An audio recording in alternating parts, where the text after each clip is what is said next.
Assalamualaikum warahmatullahi wabarakatuh. Perkenalkan, nama saya Sari Sri Ulandari. Di sini saya perwakilan kelompok 2 ingin mempresentasikan hasil dari materi kami yang berjudul Hak Atas Tanah menurut UPA. Di sini saya akan menjelaskan hak atas tanah merupakan hak penguasaan atas tanah yang berisikan serangkaian wewenang, kewajiban atau larangan bagi pemegang hak yang berbuat sesuatu mengenai tanah yang dihak. Perkenalkan, nama saya Fatma Jasna. Di sini saya akan melanjutkan materi yang dipaparkan oleh teman saya Sari Sri Wulandari. Jadi, pengertian hak guna usaha. Hak guna usaha adalah hak untuk mengusahakan tanah yang dikuasai langsung oleh negara dalam jangka waktu sebagaimana yang telah ditentukan dalam pasal 29 guna perusahaan pertanian, perikanan, atau peternakan dalam pasal 28 ayat 1. Selanjutnya, ada hapusnya hak guna usaha telah diatur di dalam pasal 34 UUPA, yaitu yang pertama, jangka waktu telah berakhir. Yang kedua, dihentikan sebelum jangka waktunya berakhir karena sesuatu syarat tidak terpenuhi. Yang ketiga, dilepaskan oleh pemegang haknya sebelum jangka waktunya berakhir. Yang keempat, dicabut untuk kepentingan umum. Yang kelima, ditelantarkan. Yang keenam, tanahnya musnah. Dan yang ketujuh, ketentuan dalam pasal 30 ayat 2 UUPA. Selanjutnya, ada pengertian hak guna bangunan. Jadi, hak guna bangunan adalah hak untuk mendirikan dan mempunyai bangunan atas tanah yang bukan miliknya sendiri dengan jangka waktu paling lama 30 tahun dan bisa diperpanjang dalam jangka waktu paling lama 20 tahun. Selanjutnya, ada subjek hak guna bangunan yang boleh mempunyai hak guna bangunan menurut pasal 36 UUPA, pasal 19 PP nomor 40 tahun 1996 ada 2. Yang pertama, warga negara Indonesia. Yang kedua, badan hukum yang didirikan menurut hukum Indonesia dan berkedudukan di Indonesia. Selanjutnya, ada hapusnya hak guna bangunan diatur dalam pasal 40 UUPA, yaitu yang pertama, jangka waktu berakhir, yang kedua, dihentikan sebelum jangka waktunya berakhir karena sesuatu syarat tidak terpenuhi, yang ketiga, dilepaskan oleh pemegang haknya sebelum jangka waktunya berakhir, yang keempat, dicabut untuk kepentingan umum. Yang kelima, ditelantarkan. Yang keenam, tanahnya musnah. Dan yang ketujuh, ketentuan dalam pasal 36 ayat 2. Terima kasih. Saya akan melanjutkan materi dari Saudari Fatma. Lanjut saja materinya, yaitu hak pakai. Hak pakai adalah hak untuk menggunakan atau memungut hasil dari tanah yang dikuasai langsung oleh negara atau tanah milik orang lain yang memberi wewenang dan kewajiban yang ditentukan dalam keputusan pemberiannya oleh pejabat yang berwenang memberikannya atau dalam perjanjian sewa menyewa atau perjanjian pengelolaan tanah segala sesuatu asal tidak bertentangan dengan jiwa dan ketentuan undang-undang pasal 41 ayat 1 UUPA. Hak-hak atas tanah yang bersifat sementara. Hak-hak atas tanah yang bersifat sementara yang berarti dalam waktu singkat akan dihapus karena bertentangan dengan jiwa UUPA. Macam-macam haknya disebut dalam pasal 52 UUPA yang meliputi hak gadai, hak usaha bagi hasil, hak penumpang, dan hak sewa tanah pertanian. Bismillahirrahmanirrahim. Perkenalkan, nama saya Lili Lestari. Di sini saya akan melanjutkan materi dari teman saya Nur Halifah, yaitu tentang hak gadai. Di sini saya akan menjelaskan tentang hak gadai menurut Boy D. Harsono, di mana hak gadai atau gadai tanah adalah hubungan hukum seseorang dengan tanah kepunyaan orang lain yang telah menerima uang gadai daripadanya.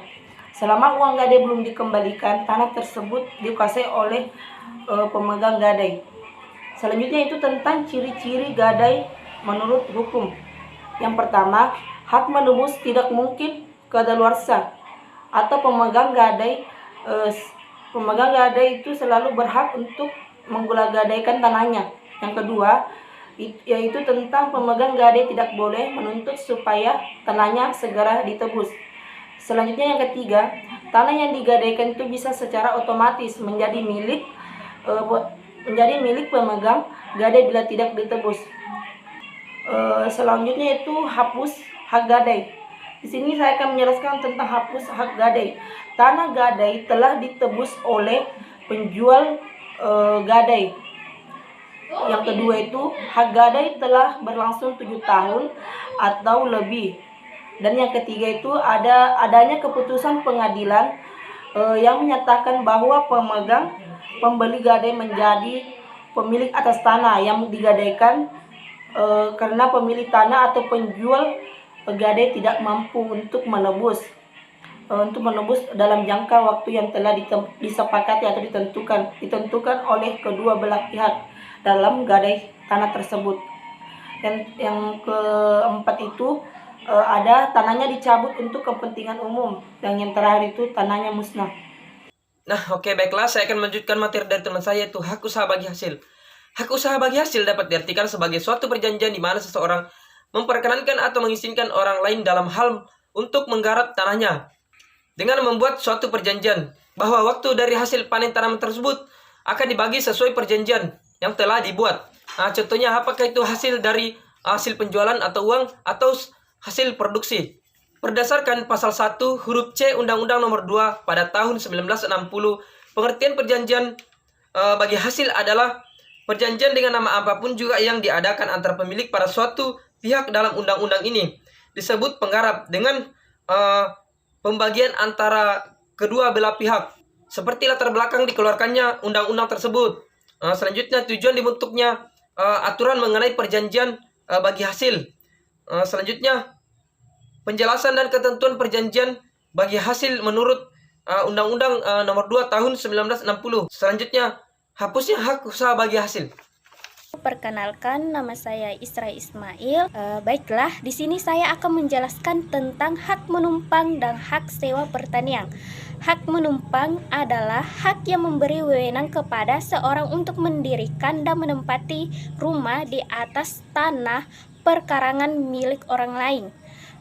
Selanjutnya, sifat dan ciri-ciri hak menumpang antara lain tidak mempunyai jangka waktu yang pasti karena sewaktu-waktu dapat dihentikan.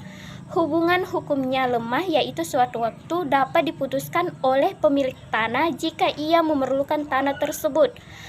Pemegang hak menumpang tidak wajib membayar sesuatu seperti uang sewa kepada pemilik tanah, tidak wajib didaftarkan ke kantor pertahanan. Bersifat turun-temurun artinya dapat dilanjutkan oleh ahli warisnya, tidak dapat dialihkan kepada pihak lain yang bukan ahli warisnya. Hapusnya hak menumpang antara lain, pemilik tanah sewaktu-waktu dapat mengakhiri hubungan hukum antara pemegang hak menumpang dengan tanah yang bersangkutan. Hak milik atas tanah yang bersangkutan dicabut untuk kepentingan umum. Pemegang hak menumpang melepaskan secara sukarela hak menumpang, tanahnya musnah. Hak sewa pertanian. Hak sewa pertanian adalah suatu perbuatan hukum dalam bentuk penyerahan penguasaan tanah pertanian oleh pemilik tanah kepada pihak lain atau penyewa dalam jangka waktu tertentu dan sejumlah uang sebagai sewa yang ditentukan atas dasar kesepakatan kedua belah pihak. Selanjutnya, hapusnya hak sewa tanah antara lain jangka waktu berakhir, hak sewanya dialihkan kepada pihak lain tanpa persetujuan dari pemilik tanah kecuali hal itu diperkenankan oleh pemilik tanah. Hak sewanya dilepaskan secara sukarela oleh penyewa, hak atas tanah dilepaskan secara oleh penyewa, hak atas tanah tersebut dicabut untuk kepentingan umum, tanahnya musnah. Kurang dan lebihnya mohon dimaafkan. Wabillahi taufiq wal hidayah. Wassalamualaikum warahmatullahi wabarakatuh.